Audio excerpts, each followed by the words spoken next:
मिर्चू academy पर खुश आमदीद। अस्सलाम वालेकुम डियर स्टूडेंट्स, कैसे हैं आप सब। उम्मीद करता हूं कि आप सब खैर आफियत से होंगे। तो आज के दिन हम class 10th computer science chapter number 1 introduction to programming इसका एक न्यू टॉपिक करेंगे जिसका नाम है वेरिएबल्स। ठीक है, तो कल के लेक्चर में हमने कॉन्स्टेंट्स देखे थे, तो वही बात पहले हम थोड़ा सा समझ लेते हैं, बाद में हम थ्योरी को डिस्कस कर लेंगे। ठीक है, यानी कि रीडिंग कर लेंगे और एक एक लफ्ज़ को जानेंगे। देखें कि अगर मैं 5 लिखूं तो 5 हमेशा 5 ही रहता है, 5 कभी भी 6 नहीं बना। ठीक है, तो ये ऐसी वैल्यू है जो कि चेंज नहीं होती, इसको हम कहते हैं कांस्टेंट वैल्यू। इसको हम कहते हैं कांस्टेंट वैल्यू। लेकिन अगर मैं कहूं कि ये हमारे पास एक डब्बा है, क्या है, एक डब्बा। ठीक है, अगर मैं इस डब्बे की वैल्यू कितनी रख दूं, इस डब्बे को 5 वैल्यू दे दूं, तो इस डब्बे की कितनी वैल्यू है, 5। ठीक है, लेकिन अगर मैं इस 5 को रेज करके यहाँ पे 6 लिख दूं, अब डब्बे की वैल्यू कितनी है, 6 है। अगर इसमें 6 को रेज करके, अगर मैं 6 को रेज करके 7 लिख दूं, अब डब्बे की वैल्यू कितनी है, 7 है। अब ये 5 नहीं 6 बना या 6 नहीं 7 बना, ये डब्बे की वैल्यू चेंज हुई है, तो डब्बे को क्या कहूँगा, वेरिएबल। ठीक है, ऐसी चीज़ जिसकी वैल्यू चेंज हो सकती हो उसको वेरिएबल कहते हैं, और ऐसी वैल्यू जो कि चेंज ना हो उसको हम कांस्टेंट कहते हैं। ठीक है, तो कल के लेक्चर में हमने 3 तरह के कांस्टेंट देखे थे, एक अशारिये के बगैर, एक अशारिये वाला, ठीक है, 3 तरह के कांस्टेंट देखे थे, और एक करैक्टर कांस्टेंट, यानी कि आप इसको सिंगल कोटेशन में बंद कर दें, ये करैक्टर कांस्टेंट बन जाएगा, और इसकी वैल्यू हम आस्काई टेबल में देखते हैं। ये मैंने कल सारा डिटेल से डिस्कस करवाया था। ठीक है, अगर वहाँ पे डेसिमल पॉइंट नहीं आ रहा, अशारिया नहीं आ रहा, तो वो इंटीजर कांस्टेंट होगा। अगर अशारिया आ रहा है, 5.0 लिखा है या कोई भी पॉइंट वाली वैल्यू हो, तो वो रियल कांस्टेंट होगा, और अगर इसको सिंगल कोटेशन में लिखा है तो ये हमारे पास करैक्टर कांस्टेंट होगा। ठीक हो गया। फिर हमने देखा कि ये अगर इसके साथ कोई साइन नहीं लिखा हुआ तो ये पॉजिटिव तस्वर किया जाएगा, और अगर इसके साथ नेगेटिव लिखा हुआ है तो ये नेगेटिव वैल्यू होगी। ठीक है, ये कल के लेक्चर में हमने डिस्कस किया था। आज हम वेरिएबल के बारे में डिस्कस करेंगे। अब ये जो मैं डब्बा कह रहा था, इस डब्बे को आप फर्ज करें ये क्या है, मेमोरी लोकेशन है। क्या है, मेमोरी लोकेशन। देखें, एग्जांपल देता हूँ कि ये मैंने एक डब्बा ले लिया है, क्या ले लिया है, एक डब्बा ले लिया है, और इस डब्बे को मैंने नाम दे दिया है मार्क्स का। किसका नाम दे दिया है, मार्क्स का। अब इस डब्बे में मैं वैल्यू स्टोर करवाऊंगा, फ़र्ज़ किया है 70, कितनी, 70। तो मैं कहूँगा कि ये डब्बा जो है ये क्या है, कंप्यूटर की मेमोरी है। ठीक है, कंप्यूटर की मेमोरी है, तो कंप्यूटर की मेमोरी का मैंने एक छोटा सा पार्ट लिया है। कंप्यूटर की मेमोरी, देखिए कंप्यूटर की मेमोरी इतनी ज़्यादा होती है, ठीक है ना, इतनी ज़्यादा मेमोरी होती है, उनमें से मैंने एक छोटा सा पार्ट लिया है, उस पार्ट को मैंने नाम दे दिया है मार्क्स का। ठीक है, और उस पर मैंने वैल्यू स्टोर करवा दी है 70। तो इस चीज़ को हम वेरिएबल कहते हैं। अब हम रीडिंग करते हैं और चीज़ों को समझते हैं। देखें, a variable is actually a name given to a memory location. Memory location memory की एक जगह होती है जिसको हम एक नाम देते हैं, तो वो एक वेरिएबल बन जाता है। अ वेरिएबल क्या होता है, एक्चुअली वो एक नेम होता है जो कि मेमोरी लोकेशन को दिया जाता है। तो ये मेमोरी लोकेशन थी, इसको हमने एक नेम दे दिया मार्क्स, और ये हमारे पास एक वेरिएबल बन गया। इस पे जो सी मर्जी वैल्यू स्टोर करवा लें। ठीक है, as the data is physically stored inside the computer memory. कैसा है, जैसा कि हमें जानते हैं कि कंप्यूटर मेमोरी के अंदर ही डाटा स्टोर होता है। ठीक है, तो उस कंप्यूटर की मेमोरी को कोई नाम दे दें तो वो वेरिएबल बन जाता है। ठीक है, the value of variable can be changed in a program में वेरिएबल की वैल्यू चेंज हो सकती है। देखें, मैंने लिखा था मार्क्स इज इक्वल टू 70, मैंने लिखा था मार्क्स इज इक्वल टू 70, तो मार्क्स को वैल्यू मिल गई थी 70। ठीक है, इससे पहले मैंने लिखा था, अब देखें, अब यहाँ पे मैं कह देता हूँ मार्क्स इज इक्वल टू 80, तो अब इस मेमोरी लोकेशन पे 80 वैल्यू स्टोर हो जाएगी। ठीक है, तो वैल्यू चेंज भी हो सकती है, ऊपर 7 थी, फिर 70 हो गई, फिर 80 हो गई। तो कहने का मतलब ये है कि वैल्यू ऑफ द वेरिएबल जो है वो प्रोग्राम में चेंज हो सकती है। इट मीन्स डैट, इसका मतलब है इन अ प्रोग्राम, एक प्रोग्राम में, if a variable contains value 5, अगर एक वेरिएबल की वैल्यू 5 है, then later we can give it another value, तो बाद में हम इसको कोई और वैल्यू भी दे सकते हैं जो कि 5 की जगह रिप्लेस हो जाएगी। देखें, पहले 7 वैल्यू थी, तो इसका मतलब है हम 7 को चेंज भी कर सकते हैं। तो 7 की जगह 7 वैल्यू को हमने रिप्लेस कर दिया 70 से, ठीक है, या 70 वैल्यू की जगह हमने वेरिएबल की वैल्यू रिप्लेस कर दी 80 से। ठीक ठीक है, ये वेरिएबल की वैल्यू चेंज हो रही है, ठीक है, वैल्यू खुद नहीं चेंज हो रही, वैल्यू खुद नहीं चेंज हो रही। देखे ना, एक छोटी सी एग्जांपल देता हूँ, जैसे बाइक का मीटर लगा होता है ना, बाइक का मीटर, ठीक है, तो ये मैं सुई लगा देता हूँ, ये हमारी 20 की स्पीड, ये हमारी 40 की स्पीड, ये हमारी 60 की स्पीड, ये हमारी 80 की स्पीड, ये हमारी 100 की स्पीड, और यहाँ पे 120 होता है और यहाँ पे 0 होता है। अब ये सुई फ़र्ज़ किया 40 पे है, ठीक है, 40 पे है। अब जब हम स्पीड बढ़ाते हैं तो वो सुई 60 पे आ जाती है। ऐसा नहीं होता कि वो 40 पे भी रहे और 60 पे भी रहे। तो ये सुई जो है वो 40 से 60 पे आई है, यानी कि 40 अब ख़त्म हो गया, अब कहाँ पे आ गया, 60 पे आ गया। बिल्कुल इसी तरह ये भी वेरिएबल होता है। टाइम का हिसाब ले लें, या तो सुई 2 पे है, ठीक है, और 2 वाली फिर ख़त्म हो गई, सुई किस पे आ जाती है, 3 पे आ जाती है, ठीक है। तो इस तरह ये वेरिएबल भी है। Each variable has a unique name, कहता है कि हर एक वेरिएबल का ना एक ख़ास नाम होता है जिसको हम आइडेंटिफाइड कहते हैं, ठीक है। And has a data type, और इसकी एक डाटा टाइप होती है। अब देखें, इंग्लिश में नाउन आप छोटी क्लासेस से पढ़ के आए हैं। क्या नाउन? नाउन क्या करता है, किसी भी चीज़ का नेम, इस दुनिया में, इस कायनात में, इस यूनिवर्स में कोई भी आपको अगर नेम मिल जाता है, कोई भी नेम, कोई भी चीज़ का है, किसी शख्स का है, किसी जगह का है, कोई भी नेम है ना, उसको इंग्लिश लैंग्वेज में नाउन कहते हैं। फ़र्ज़ किया आप कहते हैं वो चीज़ कंप्यूटर है, तो कंप्यूटर क्या है, एक नेम है, तो ये भी नाउन हो गया। आप कह दें कि सूरज है, सूरज किसी चीज़ का नेम है, ये भी क्या है, नाउन हो गया।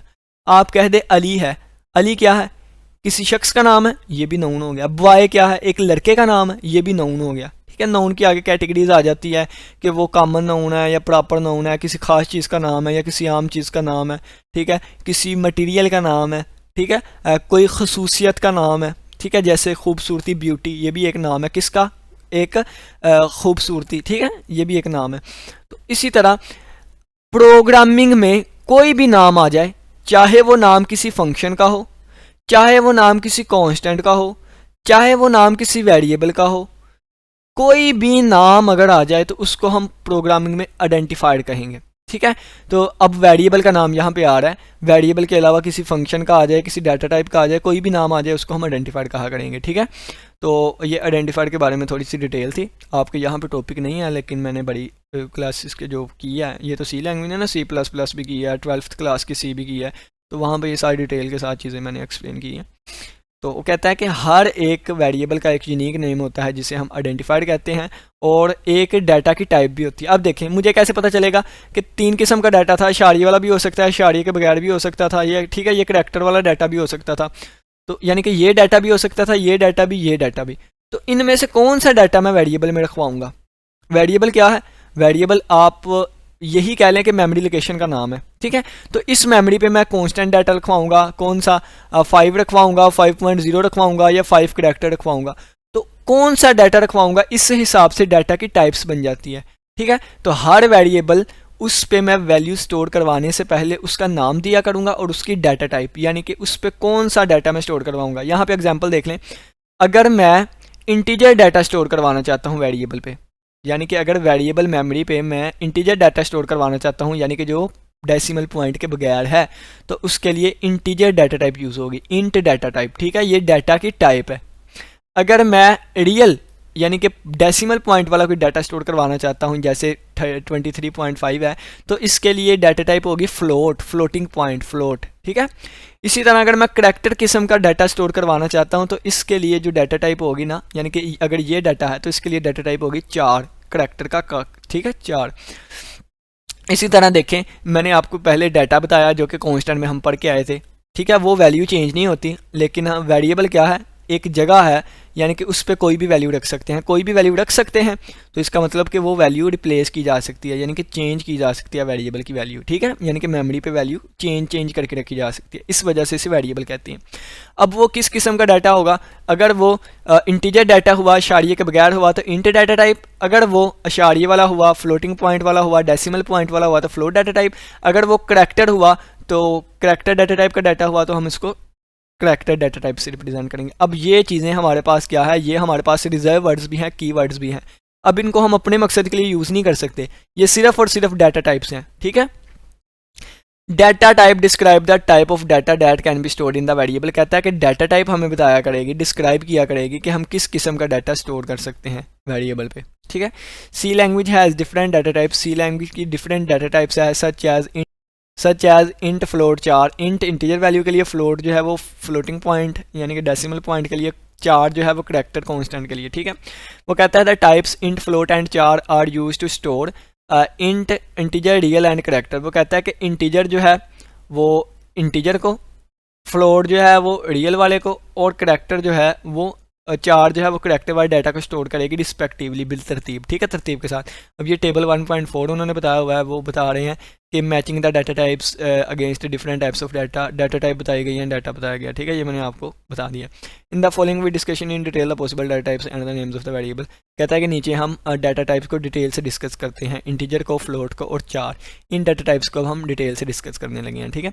डाटा टाइप क्या है, ये हमें दो चीज़ें बताती हैं, क्या एक दो नहीं हाँ, किस किस्म का डाटा स्टोर होगा, मेमोरी पे कितना साइज लेगा, और इस डाटा पे कितने ऑपरेशन अप्लाई किए जा सकते हैं, कौन कौन से, ठीक है।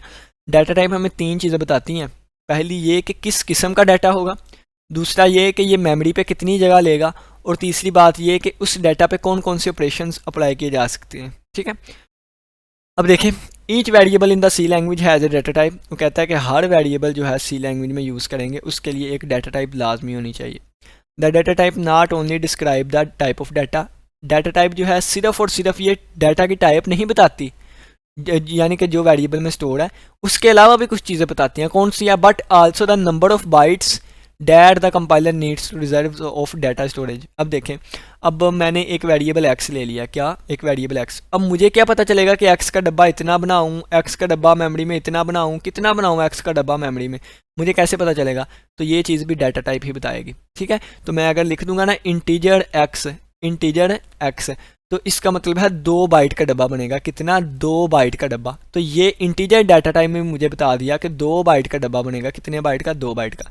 अब डाटा टाइप ने दो चीज़ें बताई, पहली ये कि डाटा इसमें इशारे के बगैर स्टोर होगा एक्स में, और दूसरी बात ये कि 2 बाइट का डब्बा हो। अगर मैं फ्लोट कर देता, फ्लोट एक्स या फ्लोट वाई का है तो वाई क्या है, वेरिएबल का नाम है, फ्लोट क्या है, डाटा टाइप होगी। तो फ्लोट की मदद से 4 बाइट का डब्बा बनेगा, कितने, 4 बाइट का डब्बा बनेगा, ठीक है। 4 बाइट जो है मेमोरी पे यानी कि एलोकेट की जाएगी।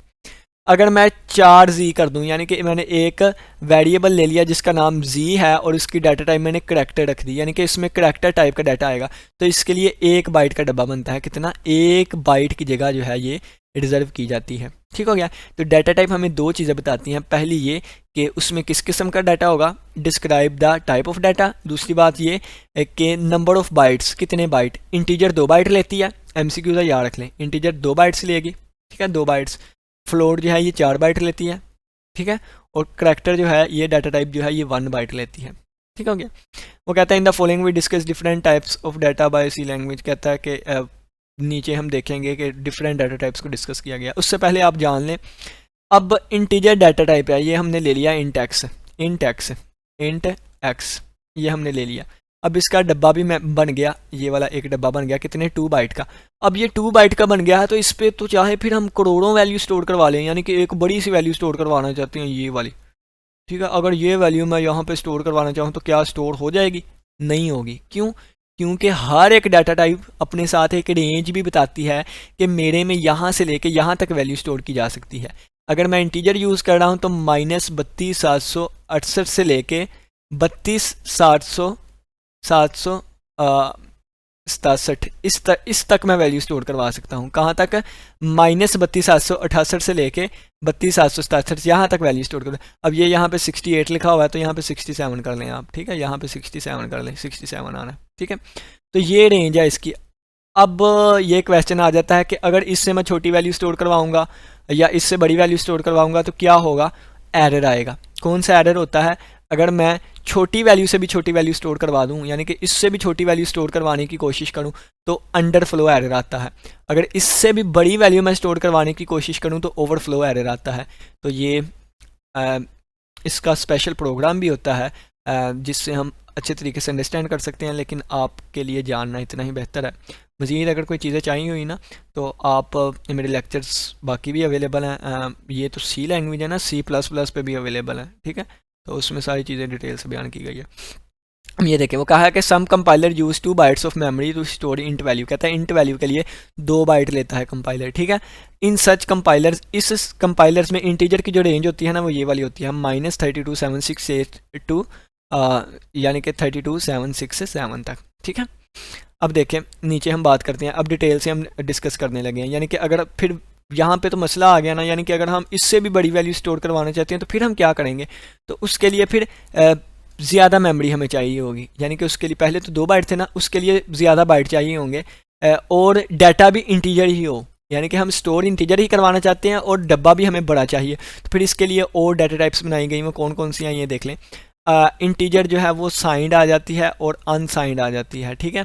तो integer data type use to store integer values whole numbers, whole number जो है इंटीजर डाटा टाइप जो है वो होल नंबर्स जैसी वैल्यू को स्टोर करवाने, होल नंबर नहीं इंटीजर लिखना चाहिए था इनको, क्यों, क्योंकि होल नंबर तो 0 से स्टार्ट होते हैं ना, इसमें नेगेटिव नहीं आते हैं, तो इंटीजर में नेगेटिव पॉजिटिव आ जाता है, तो यहाँ पे इंटीजर लिख लें आप, ठीक है। एक मिनट, कौन सी है इंटीजर डाटा, हाँ इंटीजर डाटा टाइप जो होती है वो होल नंबर्स को ही स्टोर, बल्कि इंटीजर को स्टोर करवाने के लिए, यानी कि +-0, 0 ना प्लस होता है ना माइनस होता है, कंफ्यूज हो गया, एक मिनट से देखें, ये 0 वैसे का वैसे ही, +1 -1 +2 -2 नेगेटिव या पॉजिटिव वैल्यू स्टोर करवाने के लिए हम इंटीजर डाटा टाइप को यूज़ करेंगे, ठीक है। यहाँ होल नंबर लिखा हुआ है, होल में नेगेटिव नहीं आता, तो होल नहीं, यहाँ पे इंटीजर लिखना चाहिए, ठीक है। Integer take up 4 bytes of memory to declare a variable of type integer, we use the keyword int, ठीक है। ये 2 बाइट लेता है मेमोरी में, कितना, 2 बाइट लेता है, 2 बाइट लेता है, कितने, 2 बाइट लेता है, लेकिन ये एक अकेले इंट की बात कर रहा हूँ मैं, अकेले इंट की बात कर रहा हूँ, लेकिन अगर हम बात करें अनसाइंड इंट या साइंड इंट की, यार ये क्या है, यही चीज़ ना मैं आपको एक और बुक से पढ़ाता हूँ, बल्कि अब यहाँ पे थोड़ा सा चेंज लिखा हुआ है, मैं आपको ना दूसरी बुक से दिखाता हूँ। इस टेबल को आप जान लें, सारा आपको पता चल जाएगा, डिटेल में देखें। इंटीजर डाटा टाइप जो होती है ना, ये हमारी मेमोरी में साइज़ इन बाइट्स, ठीक है, 2 बाइट लेती है, और इसकी रेंज ये देखें, रेंज बिल्कुल ठीक लिखी हुई है, जो मैंने आपको करेक्ट करवाई थी ना वहाँ पे ये वाली रेंज लिखी हुई है। और ये शॉर्ट जो है, शॉर्ट के लिए भी 2 बाइट ही होते हैं, ये भी एक डाटा टाइप इंटीजर के लिए, ये -32768 से लेके 32767 तक है, ठीक है। अनसाइंड इंट की बात करें, किसकी, अनसाइंड इंट की, तो ये भी 2 बाइट ही लेती है मेमोरी में, कितनी, 2 बाइट ही लेती है, और इसमें सिर्फ और सिर्फ होल नंबर आएंगे, इसमें होल नंबर आएंगे, ठीक है। ये 0 से लेके 65535 यानी कि 0 से लेके 6535 तक इसकी रेंज होती है। और अगर हम डिस्कस करें लॉन्ग की, तो लॉन्ग डाटा टाइप 4 बाइट लेती है, इसमें भी इंटीजर वैल्यू ही आएगी, और इसकी रेंज यहाँ से लेके यहाँ तक होती है, ठीक है। लेकिन अगर हम चाहते हैं कि इससे भी बड़ी वैल्यू स्टोर करवा सकें, तो फिर उसके लिए अनसाइंड लॉन्ग आता है, जो कि 4 बाइट लेती है मेमोरी में, और इसकी रेंज 0 से लेकर यहाँ तक होती है, ये नेगेटिव वैल्यू नहीं स्टोर कर सकता, इसमें सिर्फ और सिर्फ पॉजिटिव वैल्यू ही होती है, ठीक है। तो ये बड़ी क्लास का है, तो अब अपनी बुक से देख लें जो आपने करना है। तो बाकी मैंने आपको कंसेप्ट बताने थे, यानी कि जो ठीक चीज़ है और जो कंसेप्ट वगैरह हैं वो सारे यहाँ पे, क्योंकि मैं आपको नंबर्स के लिए नहीं लेके चल रहा, मैं आप लोगों को कंसेप्ट क्लियर ये चीज़ सीखने के लिए लेके चल रहा हूँ। आपको पता है मैंने आपको एक एक एक्टिविटी भी करवाई है, मैंने प्रोग्राम जो है वो डेव C++ पे परफॉर्म करके भी आपको दिखाए हैं, ठीक है। तो मैं आपके साथ अच्छे तरीके से चलूँगा, देखें आपके लिए यही चीज़ इंपॉर्टेंट है, इस ऊपर वाली चीज़ों को आप छोड़ दें, क्योंकि ये बड़ी क्लास की चीज़ है, और ये C++ लैंग्वेज है। ऐसा नहीं है कि C++ में लैदा चीज़ होती है और C में लैदा, आप क्लास 12th की C लैंग्वेज ओपन कर लेना तो वहाँ पर भी यही टेबल बना होगा, ठीक है। अब वो मेरे पास PDF फाइल में नहीं मौजूद है क्लास 12th की, लेकिन अगर आप वहाँ पे भी ओपन करें यही टेबल है, ठीक है। और चले आएँ जी नीचे, हम ये देखें, अब फ्लोट जो है ना, फ्लोट ये 4 बाइट लेती है मेमोरी में, फ्लोट बाइट 4 में, और इसकी जो रेंज है वो यहाँ से लेके यहाँ तक होती है, 3.4 से लेके मल्टीप्लाई बाई 10⁻⁻38 से लेके 3.4 मल्टीप्लाई बाई 10⁻38। अब अगर इससे भी बड़ी वैल्यू हमने स्टोर करवानी है तो इसके लिए डबल डाटा टाइप यूज़ होगी, ठीक है। ये 8 बाइट लिया करेगी मेमोरी में, और इसकी रेंज यहाँ से लेके यहाँ तक होगी। और इसी तरह अगर हम लॉन्ग डबल की बात करें तो ये मेमोरी में 10 बाइट ले करेगी, और इसकी रेंज यहाँ से लेके यहाँ तक होगी, ठीक है। और जो फ्लोट डाटा टाइप है ना, ये अशारिये के बाद 6 यानी कि डेसिमल पॉइंट के बाद 6 तक एक्यूरेसी देती है, 6 डिजिट तक। और डबल की बात करें तो ये हमारे पास पॉइंट के बाद 15 डेसिमल प्लेसेस तक एक्यूरेसी देती है। और अगर हम लॉन्ग डबल की बात करें तो ये अशारे के बाद 19 डेसिमल प्लेसेस तक एक्यूरेसी देती हैं, यानी कि अशारे के बाद 19 हिस्से हमें पता होंगे कि ये बिल्कुल ठीक है। ठीक है, 20वां जो होगा उसमें शक होगा, ठीक है, या उससे आगे वाला जो होगा वो हमें नज़र ही नहीं आएंगे, सिर्फ 19 तक बताया करेगा। ठीक है, अब इसके बाद करैक्टर डाटा टाइप जो होती है, करैक्टर के लिए 4 हम यूज़ करते हैं, ये मेमोरी में 1 बाइट लेता है। ठीक है, यहाँ पे लिखा होगा, ठीक है, 1 बाइट कहाँ पे लिखा हुआ है, ये देखें, it takes 1 byte in memory. ठीक है, चलें जी, आ जाएं हम अपनी बुक पे वापस आते हैं। ये बुक है, अब इसको देख लें तो ये क्या क्या लिखा हुआ है। वो कह रहा है कि ये होल नंबर, तो पहली बात तो होल नंबर नहीं, इंटीजर आने हैं, प्लस वैल्यूज़ भी आ सकती हैं और माइनस वाली वैल्यूज़ भी आ सकती हैं। फिर वो कह रहा है 4 बाइट लेता है, जबकि 2 लेता है, जबकि यहाँ पे भी लिखा हुआ था। ठीक है, 2 बाइट्स लेता है। फिर अगर हम बात करें तो to declare a variable of type integer we use int, हाँ ये ठीक लिखा हुआ है कि अगर हम डिक्लेयर करना चाहते हैं तो इंट यूज़ करेंगे। साइंड इंट की अगर हम बात करें तो ये साइंड इंट, हाँ जी ये ठीक है, इसकी रेंज यहाँ से लेकर यहाँ तक, और ये मेमोरी में कितने 4 बाइट लेगा, मेमोरी में कितने बाइट लेगा, 4 बाइट लेगा। एक मिनट, ये मेमोरी में कितने बाइट लेगा, हाँ जी 4 बाइट लेगा। और अनसाइंड इंट, इसकी रेंज बिल्कुल ठीक लिखी हुई है, और ये जो है ये भी 4 बाइट लेगा मेमोरी में। अब देखिए फ्लोटिंग पॉइंट फ्लोट की बात करें तो इसकी रेंज यहाँ से लेकर यहाँ तक अभी मैं आपको दिखा के आया था। ठीक है, और ये 4 बाइट लेगा मेमोरी में, हाँ जी बिल्कुल ठीक लिखा हुआ है, 4 बाइट ही लेगा। ठीक है, और इसकी जो प्रेसिजन होती है वो 6 डिजिट्स की होती है, यानी कि पॉइंट के बाद ये 6 सही वैल्यू दिया करेगा, 1 2 3 4 5 6 तक। ठीक है, अगर हम 2 नंबर्स को ऐड करें, फर्ज किया 2.3 को मैं ऐड करूँगा 2.3 को ऐड करूँगा 7.1 में। ठीक है, तो इसका आंसर जो वो हमें स्क्रीन पे दिखाएगा ना, वो दिखाएगा इस तरह, अशियारी के बाद उस ये आंसर आता है ना, लेकिन उसने 6 डिजिट देने हैं, तो वो इस तरह देगा 1 2 3 4 और एक 5वां ये और एक 6, यानी कि वो ये आंसर दिखाएगा अशारी के बाद 6 इंच से। ठीक है, करैक्टर डाटा टाइप की बात करें तो declare character type variable in C, यानी कि करैक्टर टाइप वेरिएबल जो है वो सी में डिक्लेयर करने के लिए, डिक्लेयर क्या होता है आगे पढ़ेंगे। ठीक है, हम क्या वर्ड यूज़ करते हैं, 4 कीवर्ड यूज़ करते हैं, ये भी एक कीवर्ड है। ठीक है, ये 4 यूज़ किया करेंगे। इट टेक्स, अब जस्ट ये सिर्फ और सिर्फ 1 बाइट लेता है मेमोरी में। ठीक है, और ये सिर्फ और सिर्फ एक करैक्टर को स्टोर करवाने के लिए यूज़ होता है, और करैक्टर को हम सिंगल कोटेशन में लिखेंगे, जैसे ये मैंने इर्द गिर्द कोमा लगा दिए ऊपर। ठीक है, अब देखें वेरिएबल का जो हमने नाम रखना है, वेरिएबल हमने क्या आज डिस्कस किया पहले देख लें। ये एक डब्बा बन जाता है, डब्बा कितना बनेगा डाटा टाइप बताएगी। ठीक है, इसका एक नाम रख दूंगा कोई ना कोई, आप मार्क्स नाम रख लें इसका। ठीक है, अब इंट, अगर इंट में रख दूंगा डाटा टाइप तो ये 2 बाइट लेगी, 2 बाइट का डब्बा बनेगा। ठीक है, और ये इसमें इंटीजर टाइप का डाटा आएगा। ठीक है, और अगर मैं रख दूं फ्लोट तो इसमें डेसिमल पॉइंट वाला डाटा आएगा। अगर इसका नाम इसकी डाटा टाइप में 4 रख दूं तो इसमें फिर करैक्टर टाइप का डाटा आएगा। ठीक है, अब नेम ऑफ वेरिएबल ऐसा ही नहीं हमने नाम रख देना मार्क्स या कोई ये वो, कौन कौन से नाम रखने हैं हमने, अब वो मैं पढ़ने लगा हूँ। ठीक है, उनका जो पहला रूल है ना, वो कहता है each variable must have a unique name, कि हर एक वेरिएबल, अगर हमने 10 यूज़ किए हैं तो 10 के 10 वेरिएबल का नेम यूनिक होना चाहिए। आइडेंटिफाइड, यानी कि आइडेंटिफाइड नेम ही कहते हैं ना, तो यूनिक यानी कि खास होना चाहिए, बाकियों से अलग होना चाहिए। ये नहीं कि मार्क्स मैं 3 वेरिएबल यूज़ कर रहा हूँ मार्क्स के नाम के, अलग लाजमी होना चाहिए। ना होगा चल तो फिर भी जाएगा, लेकिन वो कंप्यूटर जो है किसी की वैल्यू कहीं पे कैलकुलेट कर देगा, किसी की किसी पे, या एरर आ जाया करेगा। ठीक है, अब कुछ रूल्स हैं। पहला रूल ये है कि variable name can only contain alphabet, यानी कि अल्फ़ाबेट आने। ठीक है, वेरिएबल नेम जो है उसमें सिर्फ और सिर्फ अपर केस हो सकते हैं, लोअर केस हो सकते हैं, और अंडरस्कोर आ सकते हैं, और डिजिट आ सकते हैं। अंडरस्कोर के अलावा और कोई सिंबल नहीं आएगा, यानी कि जो हम पढ़ के आए थे ना, sharp symbol, back slash, forward slash, and operator, brackets, static, plus minus, कुछ भी नहीं आएगा नेम में। क्या क्या आएगा, अपर केस आया करेगा, ABC बड़ी आ सकती है, छोटी ABC आ सकती है, कोई डिजिट आ सकता है, या अंडरस्कोर आ सकती है। अंडरस्कोर यानी कि ये नीचे छोटी लाइन, डैश भी नहीं आनी, डैश भी नहीं आनी, डैश कोई और चीज़ होती है, ये भी नहीं आएगी, ये नीचे अंडरस्कोर इसको कहते हैं। ठीक है, ये वाली आएगी। बस 3-4 चीज़ें, upper case, lower case, digit और ये अंडरस्कोर, और कोई स्पेशल सिंबल नहीं आएगा। वो कहता है कि variable name must begin with the letter or an underscore. Variable का जो नाम होगा ना वो लाजमी तौर पे स्टार्ट होना चाहिए किसी लेटर से या किसी अंडरस्कोर से। It can not be begun with the digit. वो कहता है कि वेरिएबल जोन सा मर्जी आप नाम रख लें, लेकिन उसमें जो स्टार्टिंग होगी वो आप किसी लेटर से भी कर सकते हैं, स्मॉल या अपर केस लेटर से, अंडरस्कोर से भी कर सकते हैं, लेकिन डिजिट से नहीं कर सकते। यानी कि अगर मैं आपको कहूँ ना 9 नेम, तो ये गलत नाम है। क्यों? क्योंकि ये यहाँ से नेम से स्टार्ट 9 से स्टार्ट हो गया, ये डिजिट से, ये गलत है।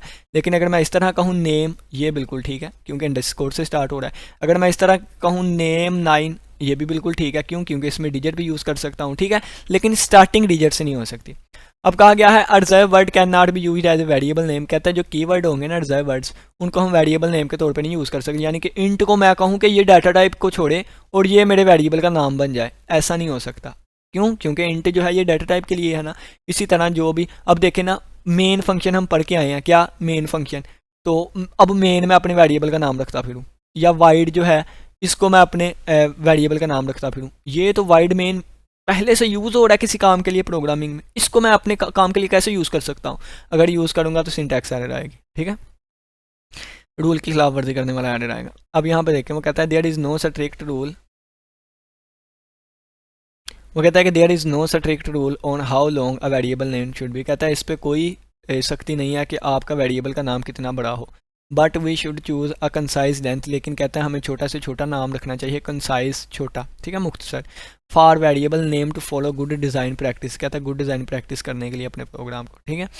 तो अब देखें यहाँ पे तो लिखा है ना कि कोई स्ट्रिक्ट रूल नहीं है कि जितनी मर्जी लेंथ हो जाए, लेकिन इसके लिए भी ना 34 करैक्टर्स होते हैं, शायद 34 या 32 इतनी लेंथ होती है। अगर इससे ज़्यादा की लेंथ रखूँगा ना तो कंपाइलर जो है वो पहले 34 को सिलेक्ट कर लेगा। ये भी मैं आपको देख के बता ही दूँ कितनी थी, ठीक है, ये भी मैं आपको यहाँ पे देख के बता ही दूँ,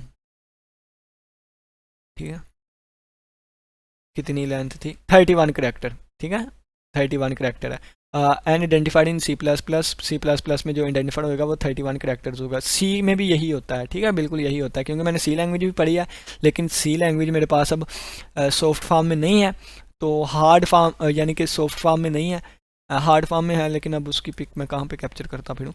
तो ये मेरे पास सी प्लस प्लस यानी कि ये जो बुक है वहाँ से मैं हवाला दी जा रहा हूँ।